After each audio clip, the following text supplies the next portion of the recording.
Hello guys, welcome back to my channel. Today I want to give you my honest review about the Avengers, the newest Marvel game available on PS4, Xbox One and PC. This game offers both a single player campaign and co-op mode called Avengers Initiative.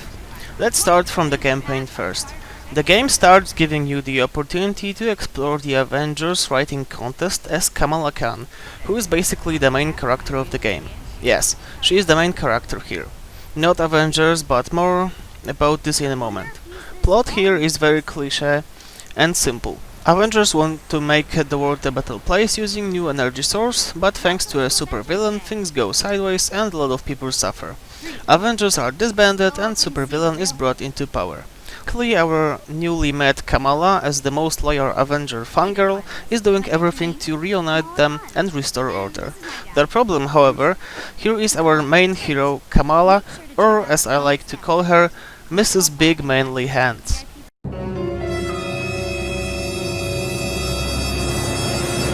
I do realize that she is a comic book hero, so I won't comment how silly her abilities look, but why did they make her like this? She is Avenger wannabe and the most annoying childish character I can think of.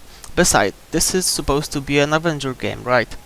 Even when you play as one of the Avengers, she is constantly jabbering in the background. The Avengers themselves are written correctly, not badly, but not greatly either.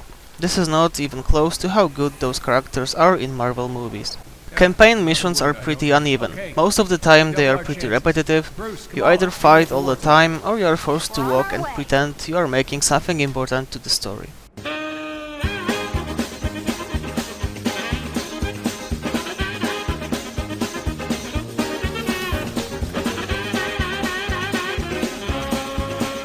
However, there are some moments when the story and missions are a joy.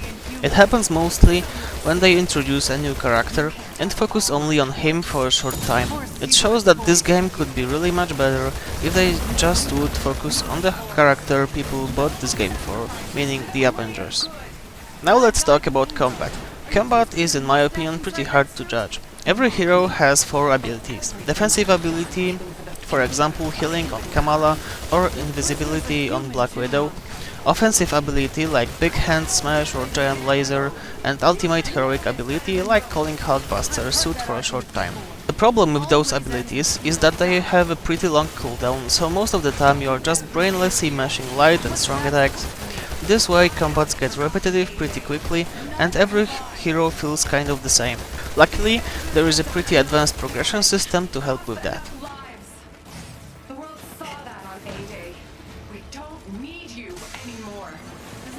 Keeping people in cages. I'm not going anywhere.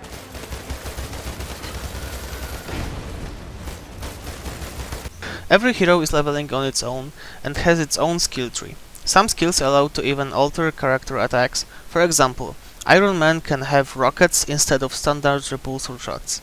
Skill tree is divided into 3 sections, allowing light and heavy attack upgrades as well as heroic ability upgrades. There is also passive skill tree.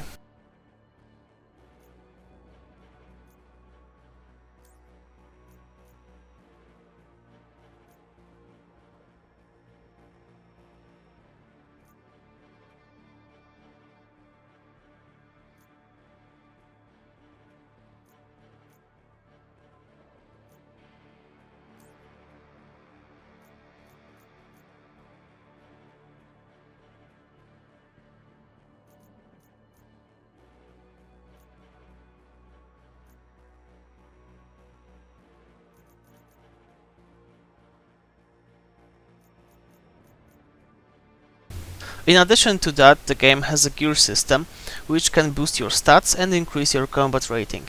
Gear is divided into rarity levels and can be upgraded using materials. Gear system is pretty similar to what we have in Destiny or The Division. Sadly, there are no visual changes to the characters when you change your gear.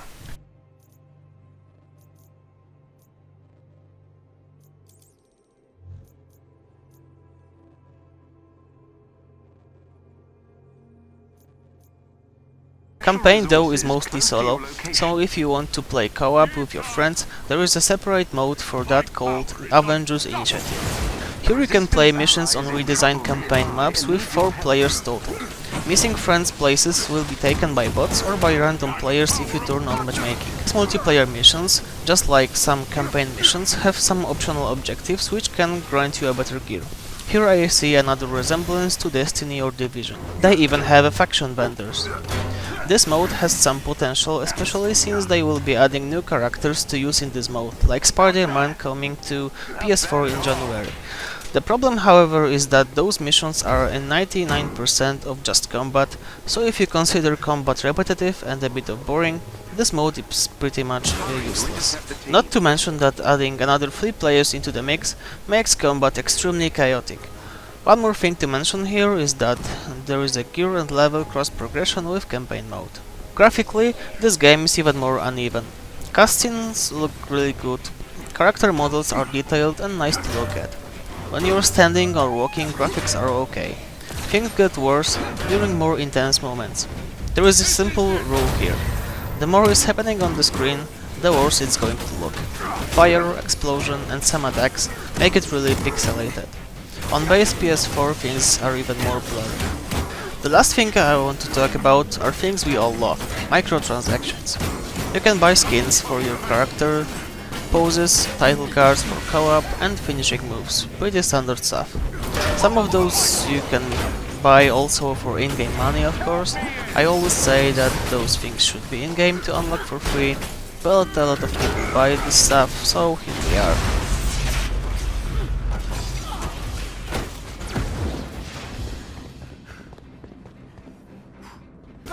To sum up everything I've said so far, this game is pretty hard to rate, to be honest. Sometimes you're having a blast, only to turn the game off 5 minutes later because you finished the cute mission and you know that next 3 will be the same schematic as always and will bore you to death.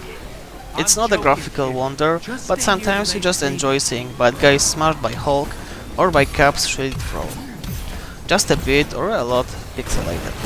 So, my final rating for this game is 7 out of 10. But if you are a Marvel fan, I think if you really like the characters, you can easily bump this score to 8 out of 10.